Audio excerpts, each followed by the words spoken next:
Bien de gens se trouvent pas mal. Pas mal aussi se trouvent bien. Certains soudain se trouvent mal, d'autres ne se sentent pas bien. Passent leur temps à se chercher, ont bien du mal à se trouver.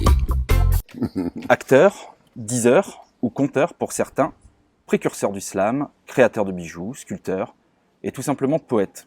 Qu'y a-t-il à rectifier dans ma liste?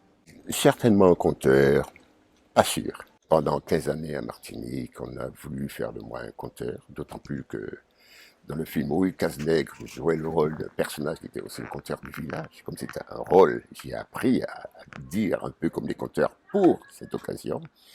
Mais je suis trop timide et je ne suis pas très fort en improvisation pour être conteur. Les gens ont dû mettre du temps à comprendre qu'au fait, je dis des paroles courtes, que je préfère appeler paroles que poésie, parce que les formes sont tellement particulières, mais il y a une quête, une recherche de la langue.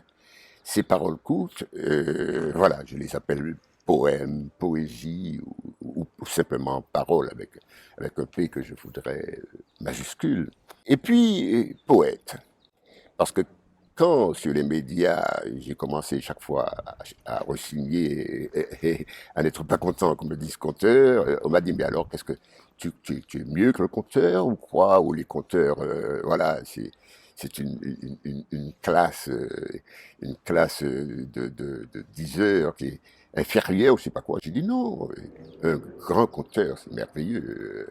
Et un bon conteur, que ce soit celui qui racontait les mille et une nuits ou les contes nouveaux, c'est merveilleux d'être conteur. Mais moi, je ne me sens pas une âme de conteur. Et donc, en 1980, j'ai été invité au Festival de Martigues parce que j'avais monté un conte avec 3 super musiciens, un guitariste, un flûtiste, il y en avait un troisième, je ne sais plus. Et ce conte, je l'avais appris par cœur. C'était une dramatisation musicale du conte. Ça m'a donné un grand article dans Le Monde, en 80, qui fait qu'en Martinique, plus que jamais, j'étais conteur. Et alors, voilà, maintenant on me dit, alors qu'est-ce que tu es poète? Je suis, oh là là, poète. C'est- Le mot est galvaudé, et puis en même temps, Alors justement, on aura l'occasion de reparler un petit peu de la ça, oui, poésie oui, après. peut-être, oui, oui, oui. Qu'est-ce que tu penses de l'aspect précurseur du slam? Et oui, je suis précurseur malgré moi, puisque quand j'ai commencé à dire des paroles en Martinique, on n'avait jamais entendu parler du slam. Et en plus, je n'avais pas une manière de dire à la slam, comme cela a été le cas pour beaucoup à partir du slam américain et après de Grand Corps Malade et des autres. Je disais des textes avec toutes sortes de styles, rythmés, semi-chantés, avec un musicien, 0 musicien ou 10 musiciens. J'aimais travailler sur la parole. Mais quand le slam est arrivé, et c'est du coup, on dit, mais c'est du slam, il est slameur, puisqu'on ne sait pas quoi dire. Si on ne peut pas dire conteur ou poète, il faut bien dire quelque chose. Donc je suis, à l'insu de mon plein gré, le précurseur du slam. Est-ce un choix de ne pas avoir fait plus de films? Et est-ce que finalement l'expérience en est une parmi d'autres qui a suffi? Une expérience parmi d'autres qui suffit, même si elle ne m'a pas suffi, d'autant plus que j'ai bien aimé mes participations à quelques films, à la Rue Casse-Nègre, après à la Grande Béquée, quelques films comme ça.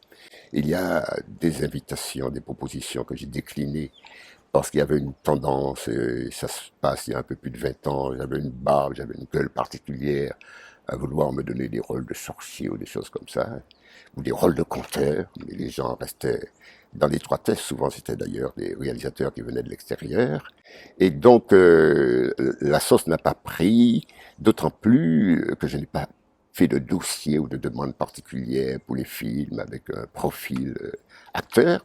Donc j'ai été acteur à mes heures, ça a été une très très belle expérience. En ce sens, elle me suffit.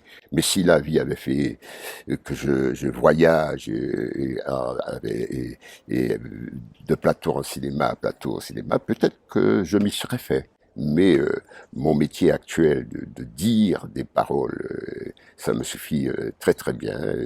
Et puis voilà, si on m'invite encore à un rôle dans un film ou dans une pièce de théâtre, si ça vaut le coup, je m'y mets parce qu'il y a toujours un plaisir à apprendre, à être autre dans son expression. Et puis en même temps, cela fait partie de mes cordes. Que l'on se tape une vie de chien ou que l'on brille comme une étoile. Tant que la vie pousse nos voiles, il s'agit bien de vivre bien, ou tout au moins plus bien que mal. De traverser sans trop d'orage toutes les mers de nos voyages et déjouer sans se lasser le jeu du mal dans nos pensées.